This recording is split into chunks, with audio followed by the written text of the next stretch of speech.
Hello, Monday, world news. Economic again, because that is the dominant feature. And this chart, again, the ECRI weekly leading index, updated again, and it's pointing down further. But if I have to point out anything, I suppose it's that we can see that last year, when people were talking about a double, a dipper, it was lower than it was now. So there is a chance that it won't go all the way into recession and get itself a grey bar medal award. But the sentiment doesn't seem to be nearly as high as it was last year. Most everybody that I can come across are much more pessimistic this year than they were last year. Nobody has given them any reason to hope for better. Joel Mauldin, in preparing for a credit crisis in his weekly newsletter, is generally going on at the top of the letter about the Eurozone and how dire everything is, but stops to give us a quick paragraph on the United States that he calls a quick sidebar. When the US goes into recession, have you thought about what the result will be? A recession, of course, means lower GDP, which will mean higher unemployment. That will increase costs due to increased unemployment and other government aid, and of course lower revenues as tax revenues go down. Given the projections and path we are currently on, that means even higher deficits than we have now. If Obama has his plan enacted, and if we go into recession, we will see record level deficits. Certainly over $1.5 trillion, and depending on the level of the recession, we could scare $2 trillion. Think the Tea Party will like that? Governments have less control than they think over these things.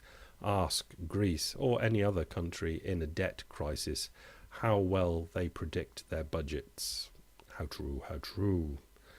And then goes on for a few lines on Greece.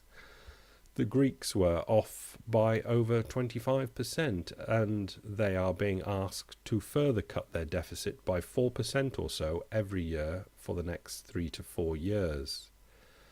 That guarantees a full-blown depression, and it also means lower revenues and higher deficits, even at the reduced budget levels, which means they get further away from their goal, no matter how fast they run. They are now in a debt-death spiral.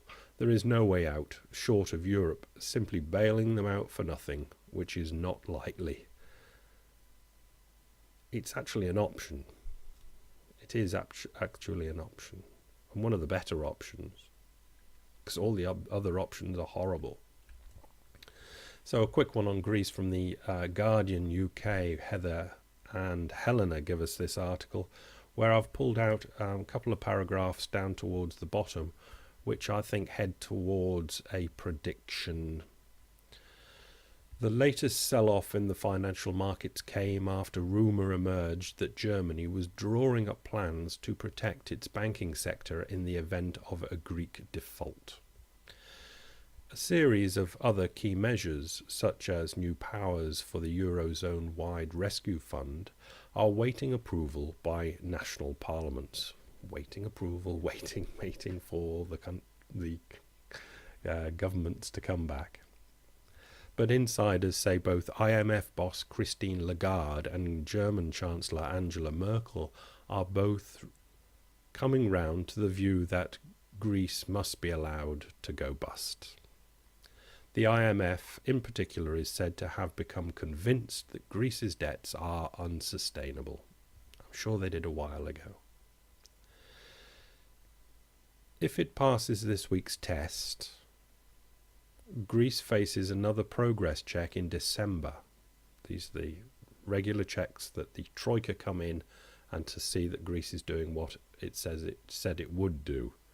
Now, it obviously hasn't done what it said it would do, but my understanding is that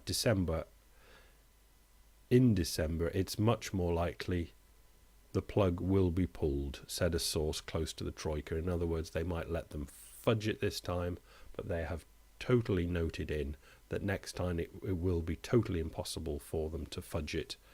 And basically all governments will be notified, and they have 3 months to get their houses in order for when Greece officially defaults in December. That sounds reasonable. Back over to the United States, and how a stubborn misreading of classical economists combined with hyper-partisan Republican Party haunts the USA. Is that Michelle Bachmann in the picture there? I don't know. She looks a bit flat-chested, which is nice. I imagine I had to have a bit more breasticles. But that's not got much to do with the economy, has it? So let's go on. The story of where we are is a story of the destructive ideas that guided us here.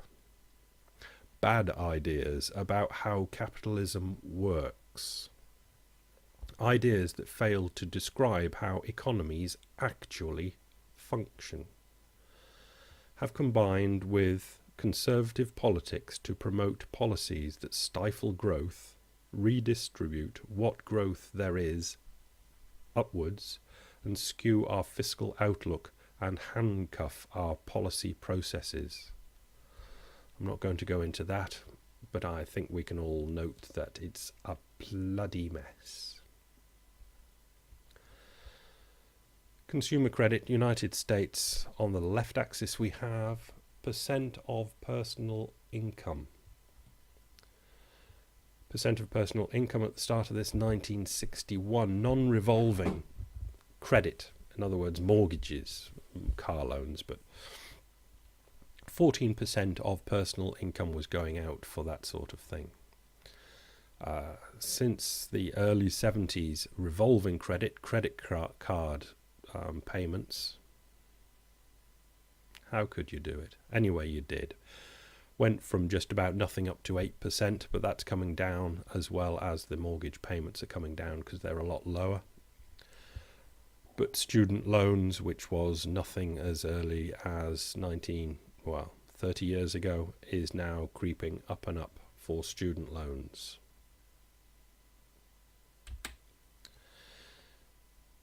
Mark Thoma gives us a couple of quotes, one from Krugman, one from Eichengreen. Krugman says, did the euro just enter its death throes? Okay, I know that sounds over the top, and I hope it is, but recent developments are really, really bad. Eichengreen says, Europe is again on the precipice. The euro's survival, and indeed that of the European Union, hang in the balance. European leaders continue to focus on the long run at the expense of short-term imperatives, and may indeed be the death knell of the single currency. It's hard to know where to focus, short-term, medium-term, long-term. They all look like a disaster. But the short-term is coming on like a rabid dog. So it looks like the old Europe is crumbling, but it isn't the old Europe, really, is it? It's a modern incarnation of Europe. So what have we got here? The gold-encrusted hallways, marble foyers, and imposing granite frontage are not from Versailles or the Vatican or even Caesar's Palace in Las Vegas. They are from the newly completed corporate headquarters of state-owned Harbin Pharmaceutical in northeast China.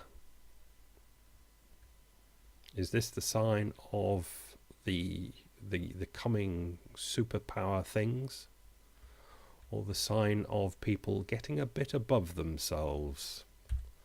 There's one more picture, but you can follow the link and see a few more. They're all of that sort of garish design. Yeah. Saudi Arabia, an interesting little article the Reuters put together. This is from the second page feature. Saudi Arabia's water needs eating into oil wealth. Critics complain the policies are still not joined up, however, and say the risks that Saudi farmers will turn to even thirstier cash crops. It's amazing, isn't it? I mean, we know it's desert, but when you've got money and oil power, energy, you can irrigate because you've got desalination plants.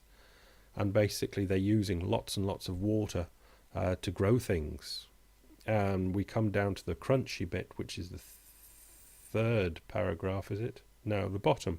As one of the kingdom's primary sources of development and employment, agriculture is a sensitive political issue, and so scaling back is not an option. Tragic, isn't it? Employment's there. Employment is essential, so they've got to do utterly ridiculous things to keep the employment. It's just another exhibition of the world economic ridiculousness. UK nuclear support rises after Fukushima. An opinion poll suggests that support for nuclear power in Britain has increased in the wake of the Fukushima disaster. In the British Science Association poll, over 40% of respondents said the benefits outweighed the risks. Quite surprising, isn't it? And that's where economics, I think, goes wrong to a greater extent, that it's about people, and people are very, very difficult to put into ratios and algebra and even graphs, because they just go off and do strange things. It's just what people do. And I'll leave you with this, seeing I've put it here. And thank you very much for the comments on Saturday. I enjoyed them an awful lot. And this is the redrawn from comments. This is the redrawn map. I hope the people that read Saturday understand what I've done there and hope they approve. So here we go for another week. I'll be there. Ciao. Bye.